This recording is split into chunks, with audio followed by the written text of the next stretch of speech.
I know this won't be a very popular pick, and a lot of you will disagree with me. And you know what? It's fine. It's whatever. Sometimes we just make different predictions and have different thoughts on things. But I think the team that's going to finish second in the NFC South is the Atlanta Falcons. I really, really do. Now, at least I'll say in 2012, they actually won a playoff game. The Falcons did. But I think you were waiting all regular season long for this team to run up against somebody that was as good as them so that way they would lose. I don't think a lot of people necessarily looked at the Atlanta Falcons and said, oh my God, this is going to be a team that just marches on to the Super Bowl. You know what I mean? You just had that funny feeling that something was a bit amiss and that they were going to wind up just a little bit short. Now, don't get me wrong, they're still a legit contender in the NFC playoff picture in general. They're still a threat to go to the Super Bowl. I will not dismiss that. But I look at this Falcons team, and I do still see a team with a lot of holes in it.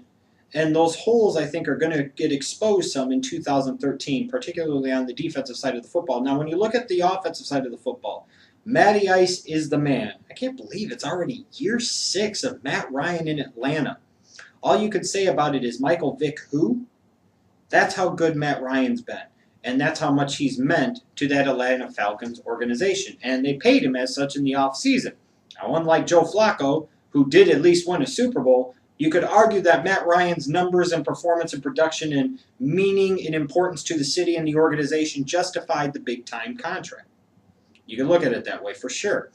It also helps when you have a tremendously talented number 1 and number 2 wide receiver on the outside in Roddy White and Julio Jones. Again, you could argue the best 1-2 wide receiver combination in all of the NFL. It helps when you have, hands down, the greatest tight end that's ever lived in Tony Gonzalez to throw to as your safety valve underneath on the short outs and on the seam patterns and the 10-yard hooks and the crossing patterns.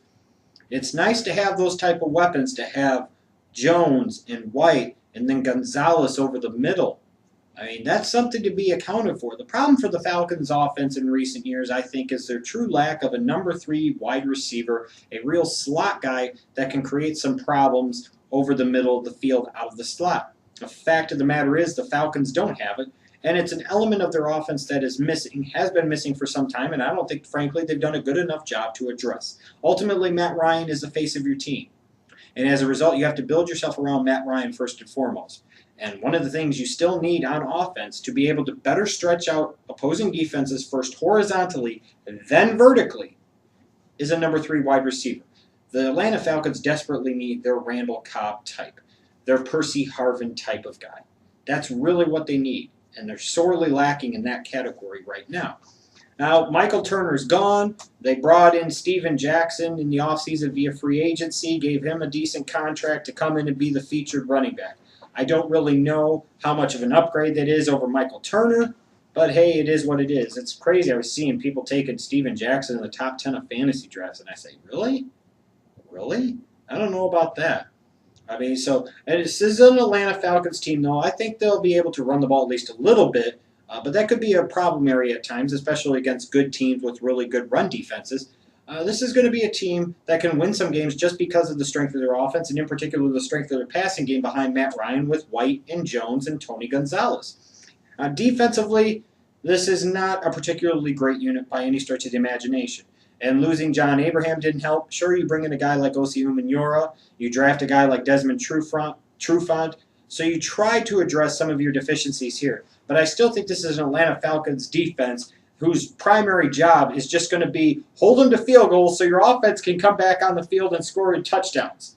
You know, keep the other team's opposing offenses on the field as long as possible to give your offense a break. Maybe you get lucky, force a turnover, get them on a 4th down, turn them over on downs, and give the ball back to your offense. That's kind of what this defense is going to have to be, because it's not going to make a ton of big plays, and it's not really going to shut anybody down, in my opinion.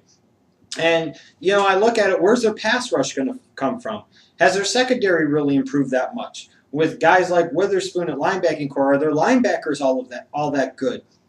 I look at this Falcons team, and they're just kind of a blasé, almost borderline boo-boo defense.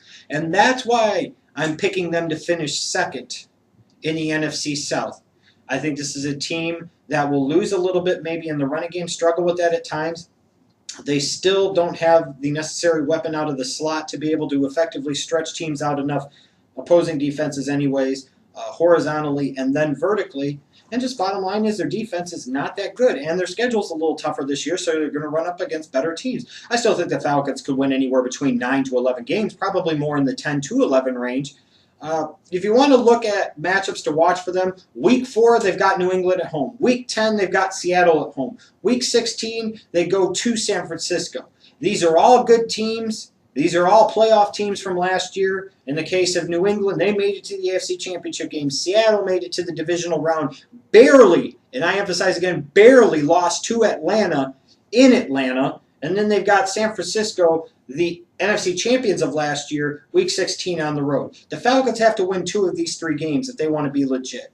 They have to prove that they can beat good teams. They have to prove, that they can beat really good teams. They really need to beat San Francisco on the road Week 16 because they need to establish that they can beat people on the road.